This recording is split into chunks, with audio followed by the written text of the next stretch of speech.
हरियाणा के चरखी दादरी में परिवार द्वारा सताए जाने से आहत होकर बुजुर्ग पति पत्नी ने जहरीला पदार्थ खाकर सुसाइड कर लिया। इनका पोता विवेक आर्य एक आईएएस अधिकारी है। पुलिस ने वारदात के बाद उनके एक बेटे, दो बहू और एक भतीजे के खिलाफ केस दर्ज करके छानबीन शुरू कर दी है। सुसाइड नोट में लिखा है कि मेरे बेटों के पास 30 करोड़ की संपत्ति है, लेकिन हमें देने के लिए 2 रोटी नहीं है। मृतक पति पत्नी की पहचान जगदीश चंद्र आर्य और भागली देवी के तौर पर हुई है।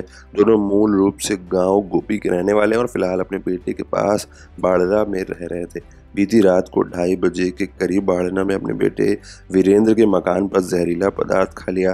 परिवार वालों को इसका पता चला तो डायल 112 पर कॉल करके पुलिस को बुलाया गया। बाद में बाड़रा थाना पुलिस भी मौके पर पहुंची। शवों के पोस्टमार्टम के लिए नागरिक अस्पताल पहुंचाया गया। पुलिस छानबीन कर रही है। दोनों अपने बेटे वीरेंद्र के पास रहते थे और वीरेंद्र का बेटा विवेक आर्य 2021 बैच का आईएएस अधिकारी है। सुसाइड नोट में जगदीश चंद्र ने लिखा है कि मैं जगदीश चंद्र आर्य आपको दुख सुनाता हूँ। मेरे बेटों के पास बाड़ना में 30 करोड़ की संपत्ति है, लेकिन उनके पास मुझे देने के लिए 2 रोटी नहीं है। मैं अपने छोटे बेटे के पास रहता था। 6 साल पहले उसकी मौत हो गई।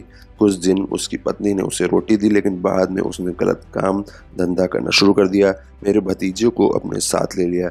मैंने इसका विरोध किया तो उनको ये बात अच्छी नहीं लगी, क्योंकि मेरे रहते हुए ये दोनों गलत काम नहीं कर सकते थे। इसलिए उन्होंने मुझे पीट कर घर से निकाल दिया।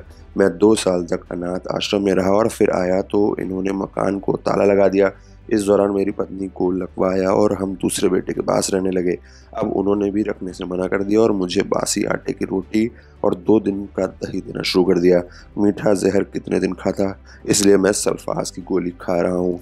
मेरी मौत का कारण मेरी 2 बहुएं, एक बेटा और एक भतीजा है। जितने जुल्म इन चारों ने मेरे ऊपर किए हैं, कोई भी संतान अपने माता पिता पर ना करे। मेरी सुनने वालों से प्रार्थना है कि इतना जुल्म माँ बाप पर नहीं करना चाहिए और सरकार और समाज इनको दंड दे, तब जाकर मेरी आत्मा को शांति मिलेगी। मेरी जमा पूंजी बैंक में 2 एफडी और बारला में दुकान है, वो आर्य समाज बारला को दे दी जाए।